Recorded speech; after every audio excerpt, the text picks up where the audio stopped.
पता लगाकर उसको रेक्टिफाई करवाना। उसको रेक्टिफाई करवाने के लिए सबसे ज़्यादा ज़रूरी क्या है कि हम पूरी प्रोसेस के बारे में जानकारी होगी। अब रेक्टिफाई करवाने का मतलब यहाँ पे किस चीज़ से लिया जाएगा, क्योंकि जहाँ पर जानकारी अपन को हो कि अपन को क्या ये वाला जो डिसीजन अपन को यहाँ पे लेना है, ये वाली चीज़ उसको ये करनी चाहिए थी, उसको हम चेक करेंगे कि वो उसको क्या किया क्या नहीं किया। उसको चेक करना, उसकी गलतियों का पता लगाना और उससे ही वापस ठीक करवाना और आगे ताकि गलती नहीं हो ऐसा भी ध्यान रखना, इस सब को वापस देखना और इंश्योर करना, वो इसके अंदर कंट्रोलिंग आता है। अब उसके अंदर कई तरह की साइकोलॉजी की क्यों जरूरत पड़ती है, बायोलॉजी की क्यों जरूरत पड़ती है, क्योंकि इसमें ह्यूमन बिहेवियर का भी ध्यान रखना पड़ता है। व्यक्ति किस तरीके से समझेगा, कौन कौन सी चीज़ कैसे समझाई जाएगी। अब आज मैं आपको इस तरीके से पढ़ा रहा हूँ, आपको समझ में आ रहा है कि नहीं आ रहा, मेरी बात भी तो पूरी, तो कम्युनिकेशन प्रॉपर होना चाहिए, जिसके लिए साइकोलॉजी के बारे में जानकारी बहुत ज़्यादा जरूरी है। Sociology has contributed the understanding of the concept of individual behaving in group and their methodology. Sociology से ये पता चलता है कि कौन सा जो है इंडिविजुअल बिहेवियर है, वो जो ग्रुप के अंदर या उनके मेथोडोलॉजी के बारे में पूरी जानकारी मिलती है कि उनका जो सोशल बिहेवियर क्या होता है, व्यक्ति किस तरीके से ग्रुप में रहना पसंद करते हैं, किस तरीके से उनका ग्रुप इफर्ट होता है, कैसे वो सभी मिलकर मेहनत करते हैं और सभी जो मिलकर आगे बढ़ते हैं, उन सभी की जानकारी जो सोशियोलॉजी के थ्रू उनको मिलती है। तो मतलब आगे है the anthropology has contributed the development of ethical values and principle related to business ethics. मतलब यहाँ पे नैतिकता का ध्यान दिया है कि बिजनेस को किन किन सभी के नैतिकताओं का ध्यान रखना पड़ता है और कौन कौन से प्रिंसिपल का ध्यान रखना पड़ता है, तब जाके जो है बिजनेस में है वो प्रॉपरली कर सकते हैं। तो यहाँ पे जो 5 पॉइंट बता रहे हैं, एक तो इकोनॉमिक्स से ये पता चलता है कि कहाँ से रिसोर्सेज अपन को जनरेट करके कहाँ पे एलोकेट करने हैं और उनको किस तरीके से अपन को डिसीजन लेना है, क्या क्या करना है, कैसे करना है, वो सब डिसीजन रिलेटेड जो फैक्टर वो सब इकोनॉमिक्स में तय होंगे।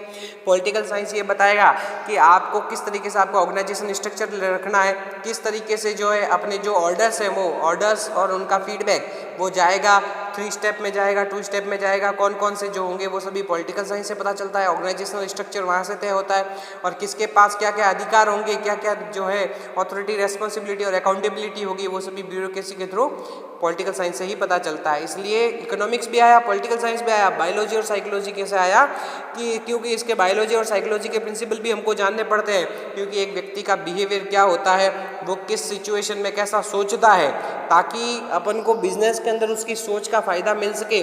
तो वो सभी बहुत ज़्यादा जरूरी किसके अंदर, वो बायोलॉजी और साइकोलॉजी का जो है नियम वहाँ पे काम आ गया। सोशियोलॉजी से ये पता चलता है कि व्यक्ति ग्रुप में कैसे इफर्ट करता है, कैसे मेहनत करता है और वो ग्रुप में कैसे बिहेव करता है और किन मेथड के थ्रू उनसे अच्छे से अच्छा काम करवाया जा सकता है। और एंथ्रोपोलॉजी से ये पता चलता है कि अपन जो है बिजनेस के अंदर इथिकल वैल्यूज़ का क्या ध्यान रखते हैं और इथिकल वैल्यूज़ है जो बिजनेस को कैसे आगे बढ़ाती हैं। मतलब कुल मिला के यही समझ में आ रहा है कि इन 5 चीज़ें, 5 नहीं मतलब ज़्यादा बोल सकते हैं, physics, biology, electronics, social science. Physics का मतलब अपन को नियम कानून कायदे रूल्स वगैरह फिजिक्स से मिल जाएंगे, बायोलॉजी से अभी मैंने बताया बिहेवियर वगैरह, इलेक्ट्रॉनिक्स से अपन को टेक्निकल नॉलेज भी होना चाहिए, social science, economics, political science, scripture, history, behavioural science, psychology, sociology, anthropology, इन सभी जो नियमों से, इन सभी जो स्टडीज से मैनेजमेंट बना है और इन सभी से ये पता चलता है कि मैनेजमेंट के अंदर इन सभी का कॉन्ट्रीब्यूशन है। इसलिए इसको वर्ड सबसे पहला ये था मल्टी डिसिप्लिनरी। डिसिप्लिनरी का मतलब होता है कि अलग अलग सब्जेक्ट मिलाकर एक है मैनेजमेंट बना है। Here it is important to mention the management has integrated the various concept of all these discipline, make it usable by the manager। मतलब ये भी बहुत ज़्यादा important है to mention that management has integrated the various concept of all these discipline and make usable by the manager। इन सभी को concept को भी जाने और उसको usable बनाए, वो भी मैनेजमेंट के लिए बहुत ज़्यादा ज़रूरी है। यानी कुल मिलाकर इतने सारे सब्जेक्ट मिले जब जाके मैनेजमेंट बना, इसलिए है अपन ये कह सकते हैं कि मैनेजमेंट इन सभी का मिलके सार है। अगली कड़ी में हम पढ़ेंगे मैनेजमेंट एज ए प्रोफेशन। आज के लिए इतना काफ़ी है, धन्यवाद।